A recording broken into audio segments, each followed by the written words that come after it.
تاکہ گناہ میں اضافہ ہو جائے۔ یعنی آپ کے کہنے کا جز اگر ہم نکالیں تو یہ ہے کہ اللہ مہلت دیتا ہے، مومن کو الگ مصلحت سے دیتا ہے، اور ایک مشرک کو یا جو اس کا خطا کار ہے اس کو الگ مصلحت سے دیتا ہے املا۔ دونوں کو مہلت دیتا ہے۔ جی۔ ایسا بھی ہو سکتا ہے کہ ایک ظالم بھی ایک وقت میں، حر تو ظالم ہی کے ساتھ تھا نا، جی۔ لیکن ایک وقت میں اس موقع سے اس نے استفادہ کیا، اور استفادہ کرنے کے بعد صفحے سرکار سید الشہداء میں آ گیا، تو مہلت دونوں کو دیتا ہے۔ ظالم کے لیے بھی یہ نہیں ہے کہ دروازہ بند کر دیا ہے، بلکہ اللہ یہ تو چاہتا ہے کہ آخر وقت میں، جیسا کہ حدیث میں ہے کہ رب العزت اگر انسان کو خبر نہیں ہے کہ ہم مر رہے ہیں، تو اگر جان یہاں تک پہنچ چکی ہے اور وہاں بھی توبہ کر لے تو رب العزت اس کے خطاؤں کو معاف کرتا ہے۔ جیسا کہ احادیث کے اندر تذکرے ملتے ہیں کہ ایک شخص گنہگار جب مرنے لگا تو اس نے محسوس کیا اب ہم مر رہے ہیں، تو اس نے ایک جملہ کہا، یا من لہ الدنیا والآخرہ ارحم من لیس لہ الدنیا والآخرہ، اے رب العزت دنیا اور آخرت سب تیرے ہاتھ میں ہے، میرے اوپر رحم کر۔ یہ جملہ خالق کو پسند آیا اور رب العزت نے اس کے گناہوں کو معاف کر دیا۔ سبحان اللہ۔ اگر اسی سے بڑھتے ہیں ہم اپنے اگلے سوال کی طرف، ایک غلطی جو کامنلی لوگوں میں پائی جاتی ہے وہ یہ ہے کہ لوگ کہتے ہیں کہ اللہ تو غفور الرحیم ہے، اور اسی وجہ سے وہ گناہ کرتے جاتے ہیں، وہ یہ کہتے ہیں کہ اللہ تو معاف کر دے گا کیونکہ وہ غفور الرحیم ہے، لیکن کہیں نہ کہیں اس وجہ سے لوگوں کے دل میں اللہ کے لیے خوف کم ہو گیا ہے۔ تو آخر ہم انسان ایسا کیا کریں جس سے ہمارے دل میں، ہمارے ذہن میں اللہ کے لیے جتنی امید ہو اتنا اس کے لیے خوف بھی ہو؟ اگر پروردگار عالم کے اسماء حسنہ جو اس کے نام ہیں، جی، اگر اس کے ناموں میں صرف رحیم ہو، کریم ہو، لطیف ہو، رعوف ہو، تب تو یہ خیال جو آپ نے ابھی بیان کیا ہے صحیح ہے۔ جی۔ لیکن پروردگار عالم نے اپنے ناموں کو پھر انہی طرح کے ناموں سے فقط نہیں مربوط اور جوڑا ہے، بلکہ اس کے ناموں میں یا قہار بھی ہے، یا جبار بھی ہے۔ تو جب یا قہار ہو یا جبار ہو ہے تو ایک طرف رب العزت اگر لطف و کرم کر رہا ہے تو دوسری طرف وہ سزا بھی تو کرے گا۔ ان عذابی لشدید بھی تو قرآن مجید میں کہا ہے اس نے۔ تو پروردگار عالم نے یہ کہہ دیا ہے پہلے ہی، جیسا کہ میں نے آیہ کریمہ کو پڑھا کہ ما غرک بربک الکریم، تمہارے رب کا کرم و رحم تم کو دھوکے میں نہ ڈالے۔ لہٰذا اگر کوئی شخص یہ خیال کر رہا ہے کہ رب العزت رحیم ہے، کریم ہے، رعوف ہے، لطیف ہے، لہذا وہ ہمارے خطاؤں کو بخش دے گا، تو وہ فریب کھا رہا ہے، وہ فریب میں مبتلا ہے۔ ما غرک بربک الکریم، اللہ نے اپنے ناموں میں جبار بھی رکھا، قہار بھی رکھا ہے، اور وہ عذاب کے دینے کے لیے وعدہ بھی کر چکا، اگر تم نے نافرمانی کی تو ہم تم کو مبتلا عذاب کریں گے۔ لہذا ایسے لوگ فریب خوردہ ہیں، دھوکے میں مبتلا ہیں، انہیں چاہیے کہ وہ اللہ کے ان اسماء کو بھی، ان ناموں کو بھی دیکھیں جو اللہ کے اسماء جلالی ہیں۔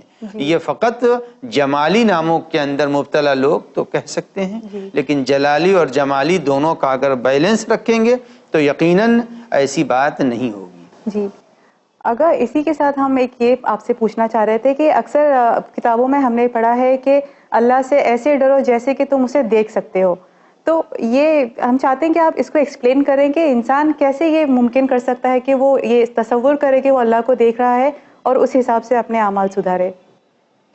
دیکھیے، آپ کا شو بہت زیادہ طولانی نہیں ہے، لیکن دو چیزیں ہیں، ایک ہماری یہ ظاہری نظر ہے اور ایک ہمارے دل کی نظر ہے۔ جی، قرآن مجید نے اس کو بیان بھی کیا ہے، سورہ مبارکہ حج میں بیان کیا ہے، ہر چیز آنکھ سے نہیں دیکھی جاتی، اور بلکہ دل کی نظر سے بھی۔ ماں اولاد کو جب دیکھتی ہے محبت کی نظر سے تو انسان، بچہ محسوس کر لیتا ہے کہ ماں مجھے محبت کی نظر سے دیکھ رہی، باپ ہمیں محبت کی نظر سے دیکھ رہا، اور اگر برہمی کی نظر سے دیکھتی ہے تو وہ بھی بچہ پہچانتا ہے۔ اور جب تک کہ شناخت اور معرفت الہی کامل انسان میں نہیں ہوگی اس وقت تک انسان نافرمانی کرتا رہے گا۔ ایک چھوٹی سی مثال دے دوں، آپ کا شو تو بہت ہی مختصر ٹائم کا ہے۔ دیکھیے، دو سگے بھائی ہیں، اور ایک بھائی یہ کہتا ہے بھائی سے کہ یہ کر دو، اس نے کہا ہم نہیں کریں گے، جو چاہو تم کر لو۔ تو یہ جو بڑے بھائی نے یا چھوٹے بھائی نے اپنے بھائی سے کہا جو چاہو کرو، ہم تمہارا کام نہیں کریں گے، تو اس کے معنی یہ کہ وہ اپنے کو اپنے بھائی کے مقابلے میں سمجھ رہا، تب اس نے انکار کیا۔ جو گنہگار ہیں، گناہ کرنے کے معنی یہ ہیں کہ اس نے اس تھوڑی دیر کے لیے جتنی دیر وہ گناہ کر رہا ہے اس نے رب کو اپنے مقابل کا سمجھا کہ جو چاہو تم کرو، ہم تو گناہ کریں گے۔ تو نعوذ باللہ جس وقت انسان گناہ کرتا ہے وہ اپنے رب کے سامنے اپنے کو بڑا بنا رہا ہوتا ہے۔ لہذا جب انسان کے دل میں اللہ کی محبت ہوگی اور اللہ کی معرفت حقیقی ہوگی تو کبھی انسان گناہ نہیں کرے گا۔ جی بہت خوب آگا۔ آگا اسی کے ساتھ ہم بڑھتے ہیں اس شو کے آخری سوال کی طرف، اور اس کے بعد ہم بڑھیں گے اپنے ویورز کویشچن سیکشن کی طرف۔ دعائے کمیل میں مولا علی ابن ابی طالب علیہ السلام فرماتے ہیں کہ اے میرے پروردگار، تیرے عذاب پر میں نے صبر بھی کیا تو تجھ سے دوری اور جدائی پر مجھ سے صبر کیسے ہوگا؟ اس سے یہ پتہ چلتا ہے کہ ہمارے مولا اللہ سے جدائی بالکل بھی برداشت نہیں کر سکتے، تو ہم بطور اللہ کے خاکسار بندے اور مولا علی کے شیعہ ہونے کے ناطے ہم کیسے یہ پاسبل کریں کہ ہم اپنی زندگی میں اتنی ہی معرفت اللہ کی رکھیں کہ جتنا مولا علی رکھتے تھے، اور اللہ سے قربت پانے کی اور کوشش کریں؟ دیکھیے پہلی بات تو یہ ہے کہ معرفت کا وہ مرتبہ جو مولا کائنات علی ابن ابی طالب علیہ السلام کو حاصل تھا، اس معرفت کے مرتبے تک کوئی نہیں پہنچ سکتا۔ جی بے شک۔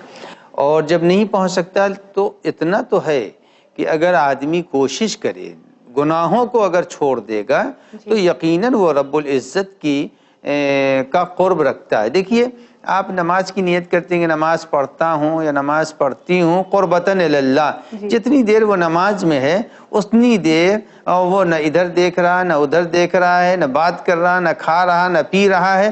اگر آدمی ہر وقت اپنے کو خدا کے سامنے حاضر و ناظر سمجھے گا تو قطعاً گناہ نہیں کرے گا۔ اب رہی بات کہ مولا کائنات کا یہ ارشاد جو دعائے کمیل میں ہے کہ صبر تو علی حر نارک، میں کیسے تیرے جدائی پر صبر کروں گا، تو دیکھیے وہ تو بہت بڑے مرتبے کا جملہ ہے۔